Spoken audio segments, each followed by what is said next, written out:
All right, what's up, everybody? Welcome to another episode of Move the Sticks. Here with you during Combine Week. Bucky Brooks going to be with you on Combine today on a variety of our NFL media platforms starting Thursday. We will be with you 2 hours before the drills begin each day. So, Bucky, I am ready. We've both been burning the midnight oil, as we always do, to kind of cram and get ready for this event and to get to know the 300 plus players that are going to be here, and fired up to go through that with you, my friend. What's been, give us a glimpse into what your prep life has been over the course of the last couple of weeks. Well, Red, just like this little notebook, this is my trusty draft notebook, just filling it up with all kinds of stuff, right? Making grades, trying to really nail down top 150 players so we can just have these conversations that can go on any tangent, any path when we talk about the top prospects. And because the Combine is such a different event, but one where we're hearing that a lot of top players are going to participate, it should be a lot of fun. And I'm looking forward to seeing some of the best players put their wares on display. Yeah, players like Sonny Styles and Arvell Reese and Jeremiah Love going to run, the running back from Notre Dame, top running back in this class, and his buddy Jadarian Price, who might be the second running back off the board. Insane to think about that kind of running back talent on a team that did not make the college football playoff, folks. Meanwhile, the national champion Indiana Hoosiers have two running backs, only one of which was invited to the Combine, and Roman Himby, who we'll hear from a little bit later. But yeah, I did want to kind of use that as a jumping off point here, and to kind of illustrate, I think, Bucky, and I'm glad, and we could talk about the Fernando Mendoza piece of this, but with the quarterbacks this year, I feel like that group has the most to gain and a lot to prove over the course of this draft process, outside of Mendoza, who over the course of an undefeated 16-game national championship winning season showed you just about everything you could ever want to see from a quarterback prospect that is likely going to go number one overall. But on the other side of this, Ty Simpson is just 15 starts. Garrett Nussmeier, Drew Aller, and Cade Klubnik, all with first-round expectation going into the year, all underperformed for a variety of reasons, injuries, team issues, and all of that. I feel like the quarterbacks are the group with the most to gain. How do you see it? Yeah, I believe that, because here's what we do know. There are a bunch of teams that need quarterbacks. There are not enough quarterbacks to fill those seats in free agency or the trade market. That means that some of these quarterbacks who are coming off disappointing years have a chance to maybe reverse their fortunes when it comes to their draft stock. You talked about Ty Simpson. Ty Simpson right now being the presumptive QB2 in the class. 15 starts, had a woeful slump heading down the stretch. Injuries, doesn't necessarily have the prototypical size and dimensions that you look for. You have a lot of those things working against him, but then you have the first 9 games of the season where he looked terrific. He was throwing the ball all over the yard. He has some intriguing traits when it comes to his quickness and processing speed and all of those things. So he's interesting as a one-year starter. You have Garrett Nussmeier, who was expected to kind of be maybe the belle of the ball coming into this year. Disappointing season, and no one really understands why LSU didn't perform at a high level on offense.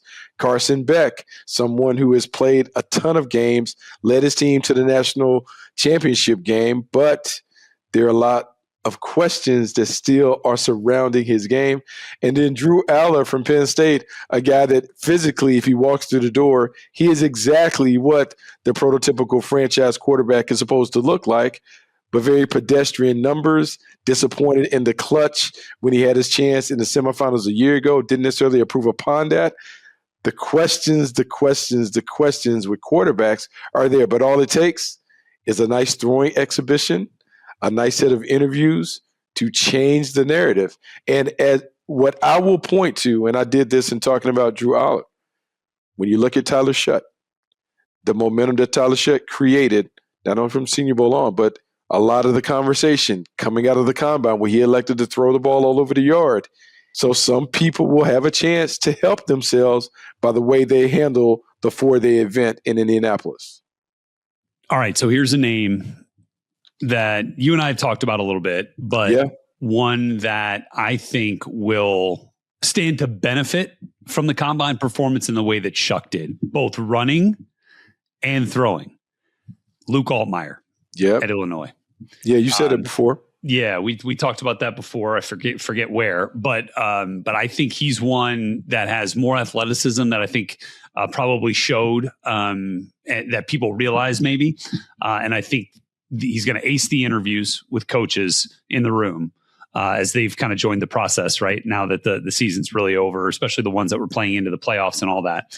And then I think he's going to he wants to showcase his ability to drive the ball down the field, which he didn't do a ton at Illinois this year. So I think, again, these are opportunities for for quarterbacks especially, to do things that maybe their offenses didn't ask them to do a ton, and just to kind of show you, check that box, right? That, hey, I got this. I can do this. This is in my wheelhouse, right? And so, again, like a player like him, a player like Nussmeier, like Ty Simpson, all the guys who we've kind of talking about, this is like the part of the redemption tour in a way. That gives them a chance to kind of reintroduce themselves to the evaluation community in a way that maybe their tape in 25 kind of left them wanting a little bit.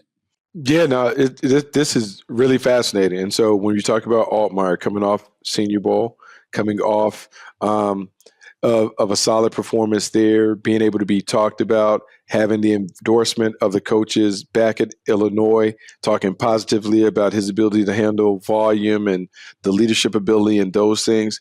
And then it comes down to, okay, when you throw him in a class that is full of uncertainty, all it takes is one. And I say this coming on the heels of having conversations with coaches. It's amazing how on our side we may view certain things, but on the other side, they're like, oh, no, we absolutely love this stuff. And I'm going to use your guy Mendoza as a point of reference. It's funny, in talking about Mendoza to NFL coaches, you're like, hey, well, what about this? And he doesn't have like these stellar stats. And then when you talk to them about the stuff that matters, they're like, yeah, but here's what matters. Look at the way that he dials it up in the clutch. Look at the toughness that he displays. Look at how he was able to constantly elevate his game from Cal to Indiana, and things that are lightly discussed in the media place, like Mendoza's career at Cal. They're like, oh, no, there's so much good tape there that leads him to be a better player at Indiana. So when you talk about Altmaier and some of these other guys, you just never know how they're viewed in the room that matters, what the Senior Bowl may have done for him, what the conversations that coaches have with other coaches may do for them. This is a big event because if you put on the throwing exhibition to go with some of those things, yes, the interviews, it helps you.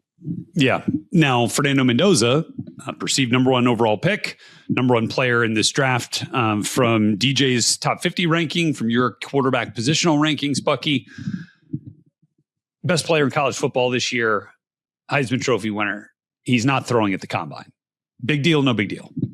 No big deal, because he already knows if I'm Fernando Mendoza, he already knows that he's going there. And when you talk to coaches, not Kubiak, but people that come from that family tree, they certainly love what he brings to the table. And I think that's really important when they talk about fit and scheme. Yeah, he doesn't have to do much of anything. What he needs to do is call the real estate agent, kind of try and figure out where he wants to be located, at or near the facility, what kind of things are important to him. Because, he's going to spend a lot of time in Vegas, and he wants to have everything settled when he gets there. But, this is not a big deal that he won't throw. Anyone who is interested in Mendoza, they've already seen him throw live. So this is just kind of like the icing on the cake. But when you're the clear number 1 in the class, you pick and choose what you want to participate in. That's fair. Yeah. I mean, we're talking about an audience of 1 here. Or should we say like an audience of... Yeah, and I would love to say on TV, like, we could drum it up. There's no competition that you can drum up. There's no debate. There's no Fernando Mendoza versus he's slotted. He's going to the Raiders. Let's go to pick number 2 where we can have the conversation about, hey, is it David Bailey or Arvell Reese? But Mendoza, there's not a debate about where he's going to go in this class. Yeah. And there's no debate that as we kind of make this transition out of the quarterbacks, that the edge rusher class is strong and deep and exciting for teams that need to fill needs and find impact players at that position. However, one last thing though, on the quarterbacks, I meant to say it with Nussmeier. It's going to be a headline. It was a minimal headline in Mobile. He's got an 8 3/4 inch hand. It's sub 9 inches. Joe Burrow's was 9 inches, right? And from pinky to thumb, right? Yeah, that's how we make the measurement. Yeah. And it's, 9 is like the minimum that we talk, like the bare minimum for quarterbacks, right? You like to see it. Yeah, you just get worried about higher. it. Yeah. So what you would do from a scouting standpoint, if he has a sub 9 inch hand, then you go and look, okay, well, how many fumbles has he had? Does it look like he has an issue if they have a game? You want to try and find a game where they had inclement conditions. How does he throw the ball in the rain? Did wind give him a factor? Can he be a guy that can play in the Northeast? We talk about the New York Jets needing a quarterback. Would he be able to handle that physically with his hand size? So what we will see from Nussmeier, they'll talk about his hand size, but when he has his private workouts, you can imagine that there'll be a soapy ball that he have to throw. He'll have to deal with some things just to convince evaluators that it's not going to be a big issue. Buck, it was 15 degrees with 30-mile-an-hour wind gusts in Mobile at game time, at kickoff of the Senior Bowl. And Garrett Nussmeier piloted his team's offense to the first 2 scores of the game, all the while completing passes left and right in the wind, in the cold, and won the MVP of the game. I think that was a blessing in disguise. I think that was something, he didn't play in a ton of bad weather games down in Baton Rouge, but to show up that way in those conditions, I think was a benefit. So we'll see how that ultimately affects him, but it is going to be talked about. So as people watching this as a combine primer, you'll hear that line of conversation when it comes to the quarterback Garrett Nussmeier. But getting back to the edge players, David Bailey, Arvell Reese, Ruben Bain, Hakeem Messidor, you just kind of keep going on down the line. Do you see some parallels at all because of the way they were used in college and the way that we're forecasting them to be used in the NFL between Arvell Reese and Micah Parsons? So that's the conversation. Everyone is chasing the unicorn, Micah Parsons, because Micah Parsons has been an all-pro player. He's been a guy who was able to come in the league as an off-ball linebacker, move outside on pass rush downs, put his hand in the dirt, come from upright stance, and come off the edge. Everyone is chasing that guy. And because he's delivered so many splash plays early in his career, you're looking for the next one.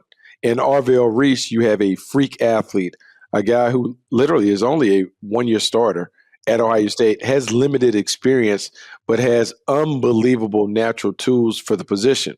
The challenge that you have in Reese is the off-ball linebacker. Is he better suited to be an edge player? Because he hasn't played enough, that's a lot to put on his plate right away as a rookie. Where can we best maximize his potential without overloading his brain? To me, I think a lot of people will say, hey, look, he's best suited to put him on the edge, let him get used to playing off of that, because the instincts that you see at linebacker, he might be a count late, but he's so fast he makes up for it with his athleticism. In the pros, when everything is a nanosecond faster, does he have the natural instincts at inside linebacker to make an impact, or would we be better to just put him outside and wind him up and let him go? Micah Parsons didn't play at all in the year leading up to him getting drafted. He was a COVID opt-out, as you might remember.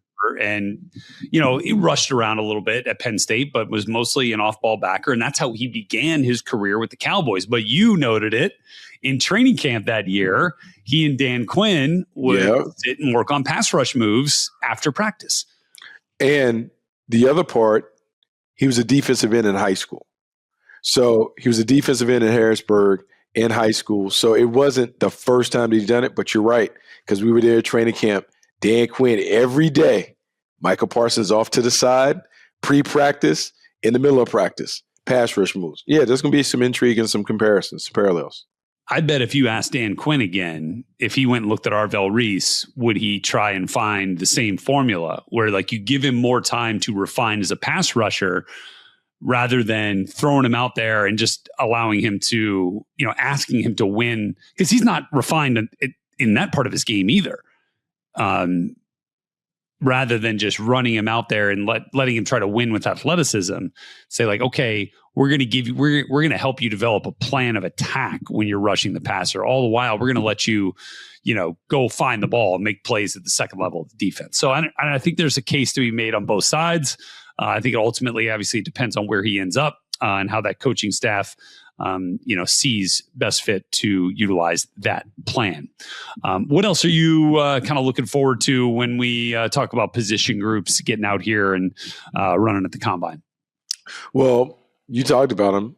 There's some people that say that Jeremiah Love is the best player in this draft.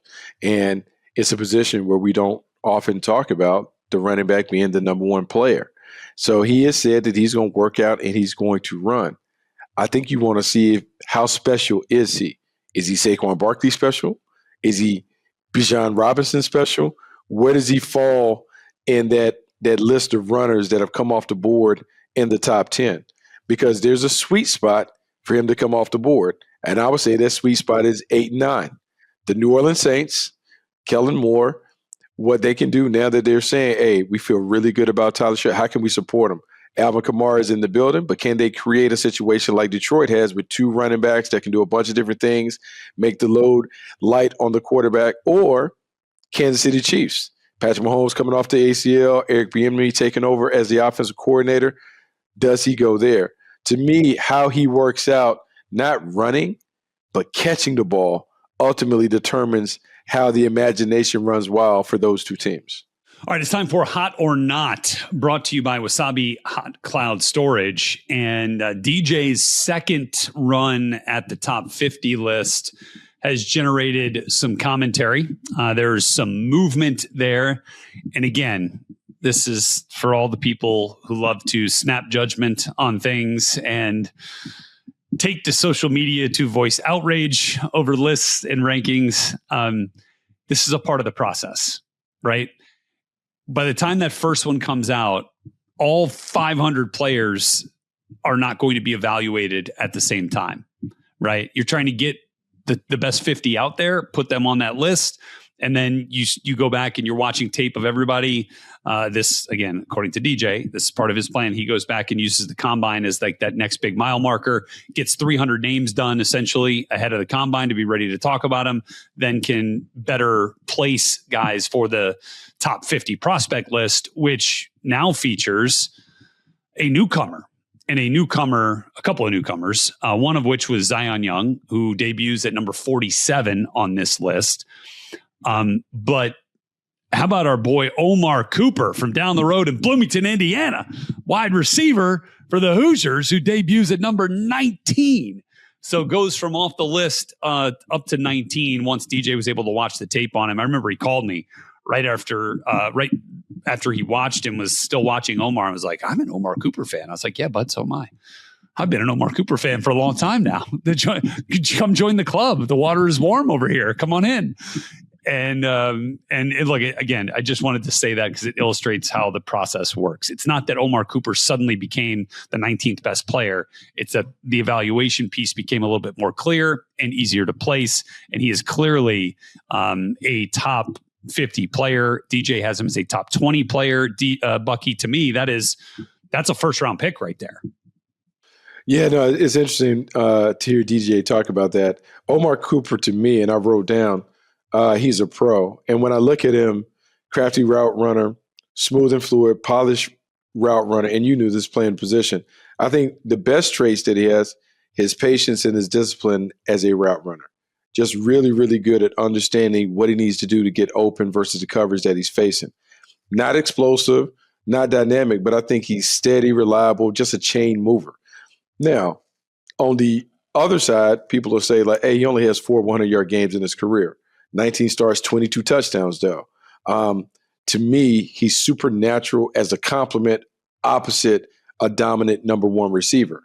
But how do you value that? That's where this combine, that's where how he works out, how he performs. And I think this is a really solid wide receiver class. How does he stack up with all those guys when we're able to see them back to back to back to back? I know this, though. Whenever Indiana needed plays and they needed him to work over the middle of the field, he was terrific. How we value that, how we quantify it, I don't know. But I do know he certainly is worthy of being in that conversation as a top 50 player. I think he is faster than people think. And again, I was actually, as we're recording this on Tuesday of Combine Week, I was down in Bloomington this morning talking to some of the coaches and some of the receivers that are still there. But Omar is the guy who can get to top speed like this. Like he has got that acceleration, which is part of what makes him so difficult to bring down. Bucky, he forced 30 missed tackles this year to lead the Big Ten. That was third most by wide receiver in all of the FBS. He is a really tough tackle. And he has a way, like this natural ability, like you can't teach it, to contort his body and pick up an extra 2 yards with a defender still wrapped all over his ankles, right? Like he gets that hidden yardage and he makes dudes miss, and he is strong through the catch point and through contact. I just think like that ability of him to be elusive with the ball in his hands and to create plays with the ball in his hands. One, it's a product of Fernando's ball placement, but two, it's a product of his natural ability to make that work. And so like that to me is his superpower is, man, like Fernando, I was talking to him last week and he said, he brought up the Deebo Samuel name, like, because he's a physical breaker. He's not like a, water bug like Zachariah Branch. It's like a little bit different, a different style of getting through that first tackler. I think he's got some puka to his game in the way that he just is kind of like grounded. He kind of just always comes down with the ball, strong hands. Like there's just, I don't know that there's one comp, but I think he does some things that inspire comparisons to a bunch of different players. Yeah. And I think that the best way that you can describe him is he's a pro. When you look at him play, you can just say like, hey man, he's a pro. That is what an NFL receiver looks like. I think it's really important when we value him. I think he needs to be positioned in the right spot with the right thing. That's why I say I think he's more of a Robin than a Batman. But every offense needs someone that can be that complement opposite a dominant guy. He certainly can go get it. But to me, he's a 2, a 3, someone who's going to have a lot of success in 11 personnel doing things. Yeah. I think he can play outside and inside. He did both, yep. Yeah, it is always my preference to opt for the skilled route runner over the athlete. And he is so skilled as a route runner that he's going to find a way to consistently get open. It makes me think of Bobby Trees, who recently retired, Robert Woods. Robert Woods is a good one. And how Robert Woods was just a very productive player in that offense for the Rams for a long time. Yeah. Man, and then we'll see his buddy Elijah Surratt a little bit later on in the draft. But I think probably on day 2, again, another physical type of player, especially at the catch point. Carnell Tate is still the top dude for me, Bucky. And then I think at this point, I've got like Jordan Tyson up there and then probably Omar and then Mekhi Lemon is kind of the way that I'm viewing it right now. Yeah. They're going to be fighting you. There's going to be some blood in the streets. Fight on, baby. Fight on. I'll say this about Jordan Tyson. To me, I love Jordan Tyson, and comparisons are always thrown out there because you're trying to give someone a vision. But I feel about Jordan Tyson the same way I felt about Jackson Smith and Jigba when he was coming out. I feel like he is as smooth a wide receiver as there comes. But injuries abound. Ton of injuries that you have to work through and do whatever. But when it comes to playing the game, he is big time. I love him. But this wide receiver class, there's so many guys like Casey Concepcion. Denzel Boston, Chris Brazzell. They're Malachi Fields, who is big time. They have a lot of guys. The Louisville kid, Chris Ball. Yeah, Chris Bell. There are a lot of playmakers. And the sweet spot for wide receivers has always been the second and third round. You can get some guys that emerge from day two that end up being big time players and make contributions all over the place. Yeah. And we'll see how many of them end up running here at the combine. And, I think that's always, for the receivers, not just the 40, but the 10, right? How fast can you get out of your stance and get going? How sudden are you? Obviously, that 10 is big for the edge rushers. I know we've kind of gotten more into the 10-yard, and I know here on Move the Sticks kind of had some correlation to sack numbers with that measurable right there, the 10-yard split on the 40-yard dash. So we'll be following all that for you, and we will have. By the way, that was this week's Hot or Not segment, brought to you by Wasabi Hot Cloud Storage. Store more and do more with your data. Try them for free at wasabi.com. But Bucky and I, in addition to our Combine Today duties, will be bringing you wrap-ups of the day that was in the Combine starting Friday. So we'll bring you a wrap-up on Friday after Thursday's work, same for Saturday after Friday, and Sunday after the quarterbacks, wide receivers, and running backs roll. So a bunch of Move the Sticks content coming your way this week from Indianapolis, but that will wrap it up for us here on this episode. For Bucky Brooks, I am Rhett Lewis, and we will catch you next time here on Move the Sticks.